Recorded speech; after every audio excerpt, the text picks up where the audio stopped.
Nanti kies live kondai. What is kasih nyo art nyo? Nanti kita nyo pathway kita di BSF. Nyo kita napo armed forces. Lai kita returnees. Sao kita random sampling di bangyo yang napo remote. Iway kita contact cho iway invitation kita dan napo hands. But iway they police contact. Riboy district lai kita di high risk contact jong iway ibalong positive napo North Mile border berkasa. East Janta Hills iway ide returni napo Dubai. Southwest Garo Hills iway ide returni napo Silja. West Garo Hills are BSF iway ide returni napo Assam.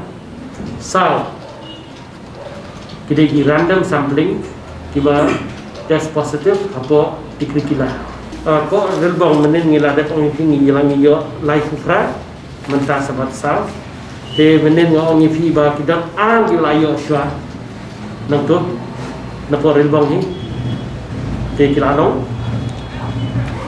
sab sa domta turis besar buat ko yodo yung mulong nang to kan ya apa terhad jadi mong yang fi katu hadu sibet intip mo kanong yo ha hadu entar tempat dan mau pat nil ngumdan umpling ngumdan jelu para hadu menne bengile kanong hatsa yo positif mo bat apa mo pramlang ta kani ke pat dan ha official bengi ai ne mo live kandai kini ngasih itu fi hatsa hadu menne kata kabut hadu live ji